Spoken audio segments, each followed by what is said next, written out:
بسم اللہ الرحمن الرحیم وبرکاتہ۔ الحمدللہ رب العالمین والصلاة والسلام علی اشرف الانبیاء والمرسلین نبینا محمد وعلی آلہ واصحابہ اجمعین وبعد۔ نماز صلاۃ ورکشاپ کے اس دوسرے حصے میں آپ کے سامنے نماز کے واجبات اور ایسے ہی نماز کی سنن اور مستحبات پر بات کرنی ہے۔ ہمارے پاس وقت کی قلت ہے، اس لیے ہم سرسری طور پر ان چیزوں کو گنا لیں گے، سرسری طور پر گنا لیں گے کہ واجبات کون کون سے ہیں، سنتیں کون کون سی ہیں، نماز کی حالت میں مکروہ اور ناپسندیدہ چیزیں کون کون سی ہیں، اور اس کے بعد پھر نماز کا طریقہ انشاءاللہ تبارک و تعالی ہم آپ کے سامنے پڑھیں گے۔ ابھی ہم لوگوں نے جو پڑھا ہے وہ نماز کی شرط ہے۔ نماز کی شرطوں کے بعد ہمارے سامنے جو بات ہے خاص وہ یہ ہے کہ نماز کے واجبات، نماز کے مستحبات، نماز کے فرائض وغیرہ کیا ہیں، یہ آپ کے سامنے پیش کرنی ہے۔ اس کے بعد نماز کی کیفیت یعنی نماز کی صفت، اس کا طریقہ۔ آئیے صرف پوائنٹ گناتے ہیں آپ کے سامنے کہ واجبات کیا ہیں، ارکان کیا ہیں۔ پہلے ارکان، رکن کسے کہتے ہیں؟ رکن کسے کہتے ہیں؟ رکن کے معنی اصل میں ستون کے پلر کے ہوتے ہیں۔ رکن کے معنی ستون کے پلر کے ہوتے ہیں، اسی لیے ارکان ایمان، ارکان اسلام یعنی کیا مطلب؟ ایمان کے پلرز، اسلام کے پلرز، جس پر اسلام ڈیپینڈ ہے، جس پر ایمان ڈیپینڈ ہے۔ اب یہ رکن ہے، ستون جو دکھائی دے رہا ہے اس کو ہم رکن کہتے ہیں۔ تو رکن کہتے ہیں نماز کے ارکان کی جمع ہے، رکن کی جمع ہے ارکان۔ تو نماز کے ارکان کا معنی یہ ہوتا ہے کہ وہ نماز کا پلر ہے، یعنی وہ پلر ہے تو نماز ہے، وہ پلر نہیں ہے تو نماز نہیں ہے۔ یعنی عمارت نماز کی قائم ہی نہیں ہوگی نا، ستون نہیں ہوگا تو عمارت ہی نہیں آئے گی۔ تو یہ معنی ہے رکن کا، یعنی گویا کہ وہ پلرز جس کے اوپر نماز قائم ہے، صلاۃ قائم ہے، اگر وہ ارکان نہیں ہوں گے تو نماز قائم نہیں ہوگی۔ 5 ارکان اسلام کے، اگر ایک رکن کوئی توڑ دے تو مسلمان ہوگا؟ وہ نہیں مسلمان ہوگا۔ 6 ارکان ایمان کے، اگر ان میں سے کوئی ایک رکن چھوڑ دے تو کیا مومن ہوگا؟ وہ نہیں ہوگا۔ اسی طریقے سے اگر نماز کے اندر جو ارکان ہے ان میں سے رکن کوئی چھوڑ دے تو اس کی نماز نہیں ہوگی۔ اس میں معاملہ ہونے نہ ہونے کا ہے، ایسا نہیں ہے کہ سجدے سہو کر کے تلافی ہو جائے گی، نہیں، سجدے سہو کی جگہ آگے آ رہی ہے۔ اگر نماز کے واجبات میں سے کوئی واجب چھوٹے گا تو سجدے سہو کر کے اس کی بھرپائی ہو جائے گی۔ رکن چھوٹے گا تو نماز دہرانا پڑے گا، اور واجب چھوٹے گا تو سجدے سہو سے اس کی تلافی ہو جائے گی۔ سنت کوئی چھوٹ جائے گی تو نماز ہو جائے گی، انشاءاللہ نماز پر کوئی فرق نہیں پڑے گا، لیکن جان بوجھ کر کے کوتاہی کرنا درست نہیں ہے۔ ایک دم پورے طور پر ارکان کی رعایت، پورے طور پر واجبات کی رعایت، پورے طور پر سنتوں کی رعایت کرنا ضروری ہے۔ لیکن اگر سنتوں میں سے کوئی چیز چھوٹ جائے گی تو نماز انشاءاللہ ہو جائے گی، ٹھیک ہے۔ واجب چھوٹے گا، سجدے سہو کے ذریعے تلافی ہو جائے گی۔ رکن چھوٹے گا، نماز نہیں ہوگی، نماز کو دہرانا پڑے گا۔ آئیے ارکان کیا ہے؟ ارکان کے اندر کئی ارکان ہیں، آپ گنتے جائیں۔ نمبر 1، پہلا رکن ہے نماز کے اندر کھڑا ہونا۔ فرض نماز کے لیے کھڑا ہونا رکن ہے۔ فرض نماز کے لیے کھڑا ہونا کیا رکن ہے؟ اب بلا وجہ اگر کوئی آدمی بیٹھ کے نماز پڑھے گا تو اس کی نماز نہیں ہوگی، اس لیے کہ رکن چھوڑ رہا ہے، وہ عذر ہے، بیمار ہے، مریض ہے، اور کوئی معاملہ ہے، نہیں کھڑا ہو سکتا تو ایک الگ بات۔ لیکن اصل کیا ہے؟ قیام، کھڑے ہو کر کے فرض نماز پڑھنا، فرض کی بات چل رہی ہے، فرض ہی کی بات چل رہی ہے۔ فرض نماز کے لیے کھڑا ہونا، قدرت ہے، طاقت ہے تو کھڑا ہونا واجب، تو اب کھڑا ہونا رکن ہے۔ تھوڑا کھڑا ہونا کیا ہے؟ رکن ہے۔ اگر ایک آدمی کے پاس طاقت ہے پھر بھی بیٹھ کر کے نماز پڑھ رہا ہے، ظہر کی، عصر کی، مغرب کی، عشاء کی، فجر کی، کیا کہا جائے گا؟ نماز اس کی نہیں ہوگی، کیونکہ وہ آدمی رکن ہی چھوڑ رہا ہے، تو نماز کہاں سے ہوگی؟ ٹھیک ہے۔ دوسرا رکن ہے نماز کا تکبیرۃ الاحرام، تکبیر تحریمہ جس کو کہتے ہیں۔ ایک آدمی آئے امام کے ساتھ، امام کھڑا نماز پڑھا رہا ہے، زبان سے اللہ اکبر بول کر کے نماز میں انٹر نہ کرے، ساری نماز پڑھ جائے، اس کی نماز ہوگی؟ نہیں ہوگی، کیونکہ تکبیر تحریمہ رکن ہے، اس کے ذریعے سے وہ نماز میں داخل ہو رہا ہے اور نماز کے باہر کی کاموں سے اپنے آپ کو الگ کر رہا ہے۔ تو جیسے تھا ویسے ہی کھڑا ہو گیا، کچھ تو کہا ہی نہیں۔ اب وہ نماز میں گیا کہ نہیں گیا، کوئی بات ہوئی؟ کوئی بات ہی نہیں ہوئی، جیسے باہر تھا ویسے اندر بھی کھڑا ہو گیا۔ تو اصل میں مسئلہ یہ ہے کہ تکبیر تحریمہ کے بغیر نماز نہیں ہوگی، تکبیر تحریمہ رکن ہے۔ ایسے ہی تیسرا رکن ہے سورۃ الفاتحہ پڑھنا، سورہ فاتحہ کی تلاوت کرنا رکن ہے، اور یہ مسئلہ سب سے زیادہ مشہور مسئلہ ہے نماز کے مسائل میں سے۔ سورہ فاتحہ، اللہ کے نبی علیہ الصلوۃ والسلام کی صاف حدیثیں موجود ہیں، لا صلاۃ لمن لم یقرأ بفاتحۃ الکتاب، جو سورہ فاتحہ نہیں پڑھتا اس کی نماز نہیں ہوتی۔ سورۃ الفاتحہ نہ پڑھنے والے کی نماز نہیں ہوتی، یہ تعبیر اللہ کے نبی علیہ الصلوۃ والسلام کی بتلاتی ہے کہ یہ جب تک نہیں ہوگا نماز نہیں ہوگی، یعنی رکن بتلاتا ہے۔ لا صلاۃ نہیں ہے نماز، کم ہوگی، ناقص ہوگی، تھوڑا ثواب ملے گا، زیادہ ملے گا، ایسی کوئی بات نہیں۔ لا جنس کی نفی، نماز ہے ہی نہیں، یہ اللہ کے نبی صلی اللہ علیہ وسلم نے فرمایا۔ تو نماز کے لیے تیسرا جو رکن ہے ہمارے سامنے وہ ہے ہر رکعت میں سورہ فاتحہ کی تلاوت کرنا۔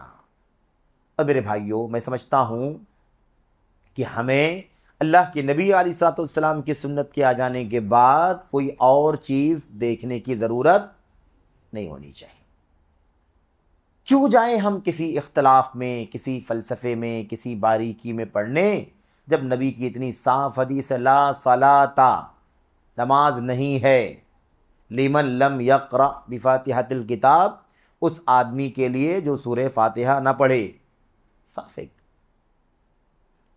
کوئی قید نہیں ہے، کم زیادہ کی بات بھی نہیں کہ ثواب ملے گا، کم ملے گا، زیادہ ملے گا، ایسی کوئی بات بھی نہیں ہے، اور کوئی نماز کا استثناء بھی نہیں ہے کہ فلاں نماز میں پڑھنا ضروری ہے، فلاں نماز میں نہیں پڑھنا ہے، نہیں، لا صلاۃ، کوئی بھی نماز نہیں ہے، نہ ظہر ہے، نہ عصر، نہ مغرب، نہ عشاء، نہ فجر، نہ سنت، نہ تہجد، نہ نفل ہے نا، نہ قیام اللیل، نہ اس کے علاوہ جنازہ، کوئی بھی نماز بغیر سورہ فاتحہ کے نہیں ہو سکتی۔ اللہ کے نبی نے فرمایا لا صلاۃ، نماز نہیں ہوگی، کوئی بھی نماز نہیں ہوگی، عام ہے، اور کوئی دلیل نہیں اس کے علاوہ جسے پتہ چلے کہ اللہ کے نبی علیہ الصلوۃ والسلام نے بغیر سورہ فاتحہ کی بھی نماز کے ہو جانے کی بات کہی ہے، ایسی کوئی دلیل بھی موجود نہیں ہے، کسی حالت میں بھی استثناء نہیں ہے۔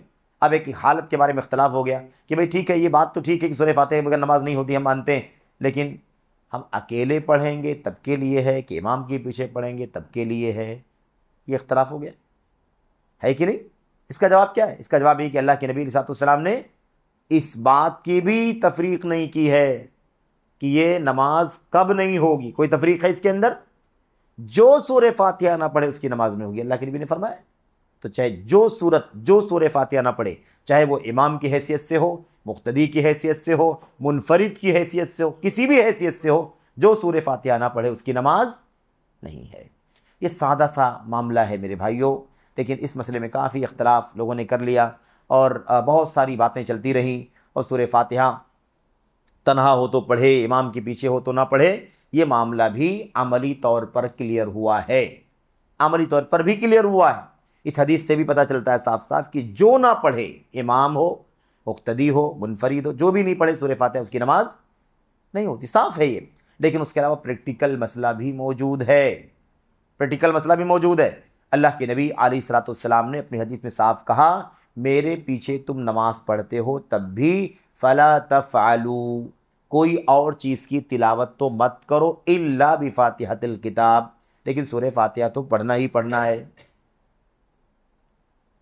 نماز میں، فرض نماز میں اللہ کے نبی کے پیچھے نماز پڑھنے والے صحابہ، اور فجر کی نماز میں جس میں اللہ کے نبی زور سے تلاوت کرتے ہیں جہری، اب صحابہ کرام جو کیا کرتے تھے، شروع میں اللہ کے نبی علیہ السلام تلاوت کر رہے ہیں، اللہ کے نبی صلی اللہ علیہ وسلم کے پیچھے صحابہ کرام بھی تلاوت کر رہے ہیں، تو مالی انازع القرآن، کیا بات ہے، مجھے ٹکراؤ محسوس ہو رہا ہے قرآن کو پڑھنے میں، یعنی جب میں پڑھتا ہوں تو مجھے لگتا ہے کوئی اور بھی پڑھتا ہے، کیا تم کرتے ہو ایسا؟ اللہ کے نبی نے پوچھا، صحابہ نے کہا اللہ کے نبی ہم کرتے ہیں، آپ نے فرمایا نہیں، سورہ فاتحہ بس، اس کے علاوہ کچھ نہیں پڑھنا ہے۔ تو فلا تفعلوا الا بفاتحۃ الکتاب،